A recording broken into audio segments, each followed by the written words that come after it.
Hello दोस्तों, स्वागत है आप सभी का हमारे यूट्यूब चैनल पर। आज हम बात करेंगे क्लास 7 की NCERT social science chapter number 6 संचार माध्यमों को समझना। देखिए, संचार क्या क्या होते हैं, हम संचार के माध्यमों को किस प्रकार से समझते हैं ये बात करेंगे। संचार हमारे लिए क्यों महत्वपूर्ण है, ठीक है, कौन कौन से संचार होते हैं। हम बात करते हैं संचार माध्यमों को समझने के मुख्य बिंदु के बारे में।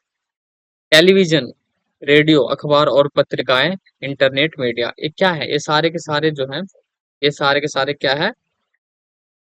संचार के माध्यम है। ठीक है।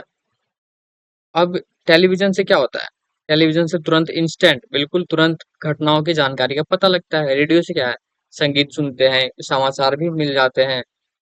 समझे? नए विचार और जानकारी से परिचित कराते हैं लोगों को, है ना? ये सारी चीजें होती है। अखबार और पत्रिकाएं क्या करते हैं? ये सभी के सभी विज्ञापन, ठीक है, विज्ञापन का काम करती है। और तकनीक, विज्ञान, इतिहास से जुड़ी पत्रिकाएं जो होती है, बहुत सारी ऐसे पत्रिकाएं हैं।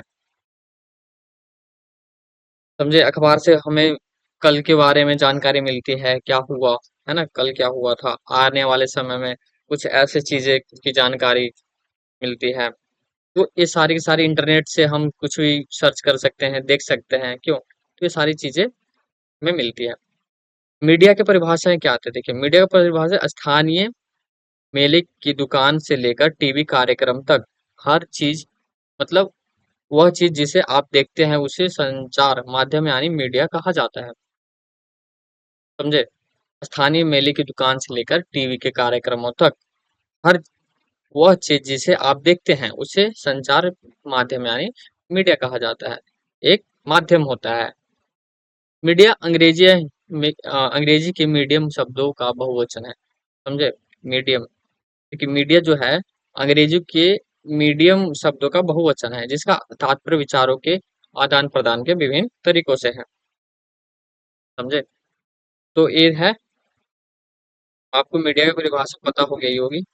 मीडिया सिंपल सी बात है कि एक माध्यम होता है लोगों के लोगों के पास अपनी संचार पहुंचाने की, एक दूसरे से लोगों की जानकारी आदान प्रदान करने की। यही है एक मीडियम, माध्यम, जिसे हम मीडिया कहते हैं।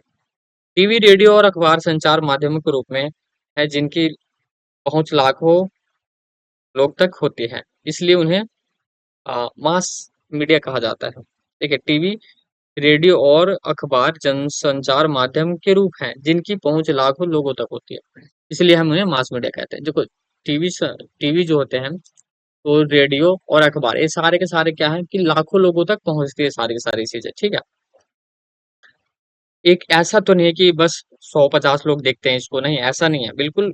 कि करीब इनको देखते हैं तो लाखों की संख्या में इनको देखते हैं, जैसे आज तक हो गया, ठीक है, और कौन कौन से जी न्यूज हो गया, ये सारे क्या है कि ये सारे के सारे इन सब में कि इनमें लाखों लोगों की यूजर्स होते हैं, ठीक है, मतलब देखने वाले लोग होते हैं।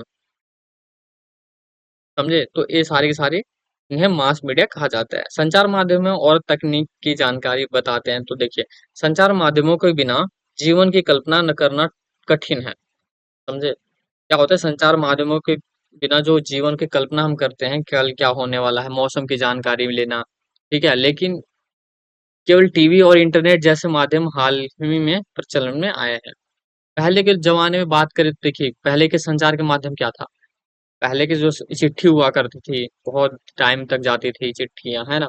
और धावक, जिसे घोड़े होते थे, धावक, धावक पता है क्या होते थे? धावक का काम होता था, जो दौड़ के जाते थे उन्हें धावक कहते थे। दौड़ दौड़ दौड़ के चिट्ठियां पहुंचाना होता था पहले के जमाने में, उन्हें धावक कहते थे। ठीक है। घोड़सवारी के थ्रू भी जाते थे, ठीक है। तो ये सारी चीजें होती थी। और छपे हुए इलेक्ट्रॉनिक माध्यम, देखिए, अखबार और पत्रिकाएं छपे हुए माध्यम है, जबकि टीवी और रेडियो इलेक्ट्रॉनिक माध्यम है। समझे? क्या है कि अखबार और पत्रिकाएं क्या हुआ कि छपे हुए माध्यम है, इनके थ्रू छपे हुए जो भी एक बार प्रिंट हो गया तो हो गया, उनको हम छपे हुए माध्यम को बोलते हैं आ, पत्रिकाएं। और एक क्या है कि देखिए, और इलेक्ट्रॉनिक हो गया, रेडियो हो गया, इलेक्ट्रॉनिक माध्यम कहलाते हैं टीवी और रेडियो। समाचार पत्रों को छपे हुए माध्यम कहा जाता है क्योंकि ये छपाई की तकनीकों का उपयोग करते हैं। ठीक है, आपको समझ में आ गया होगा। देखिए, तकनीक का प्रभाव क्या होता है? तकनीक का प्रभाव हम समझे तो देखिए, संचार माध्यमों में इस्तेमाल की जाने वाली तकनीक बदल बदल देखिए क्या होते हैं कि बदलते रहते हैं, समझे? संचार माध्यमों में इस्तेमाल होने वाली तकनीक बदलने से अधिक लोगों की तक पहुंच जाती है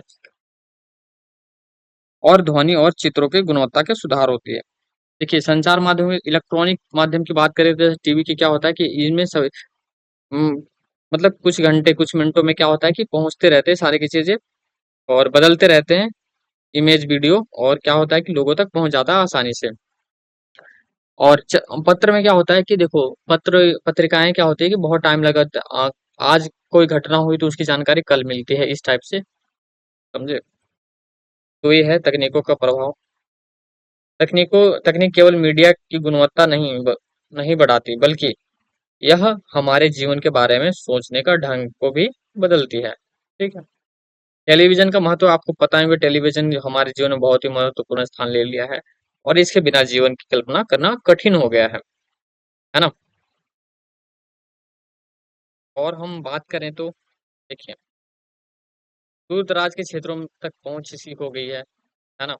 क्या है कि दूर दराज के क्षेत्रों में इसकी पहुंच हो गई है और सांस्कृतिक आदान प्रदान हो गया है। इससे क्या हुआ, देखो टेलीविजन से क्या हुआ कि टेलीविजन जब हम बात करते हैं तो यहाँ पे ये ऐसा नहीं है कि बस हम अपने भारत देश में ही मतलब एक जगह ही एक जैसे कि हम दिल्ली में रहते हैं तो दिल्ली की ही चीजें इधर से उधर हो रही है, नहीं, पूरे विश्व की चीजें हो रही है। ठीक है, अमेरिका, जापान, समझे, रूस, फ्रांस, कहीं से भी चीजें आदान प्रदान उनकी संस्कृति से लेकर खान पीन की चीजें यहाँ से वहाँ हो रही है, आदान प्रदान हो रही है।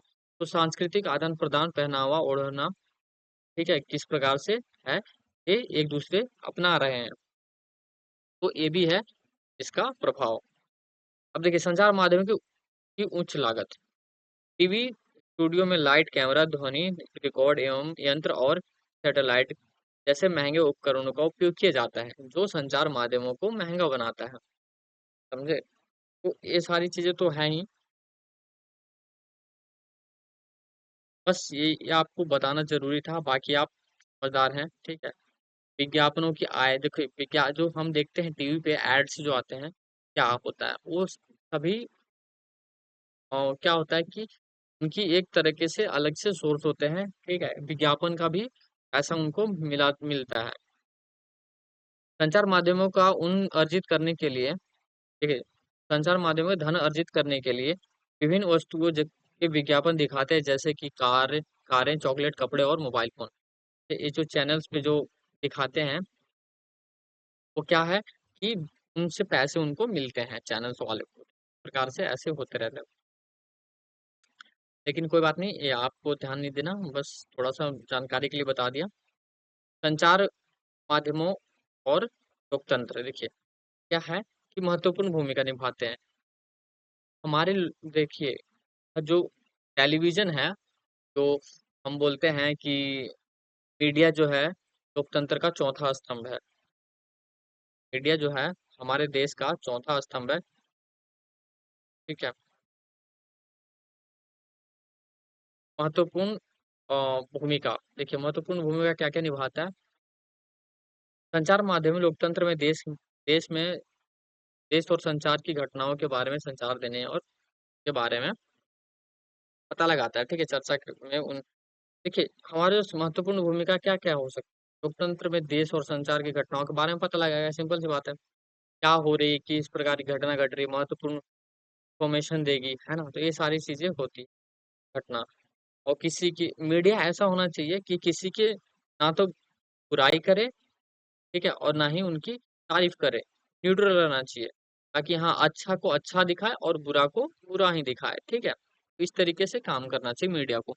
नागरिकों की प्रतिक्रिया क्या होनी चाहिए कि संचार माध्यमों को प्राप्त जानकारी के आधार पर नागरिक सरकारी कार्यों पर प्रतिक्रिया दे, जैसे कि संबंधित मंत्री के पत्र लिखकर, सार्वजनिक विरोध आयोजित करके, हस्ताक्षर अभियान चलाकर आदि।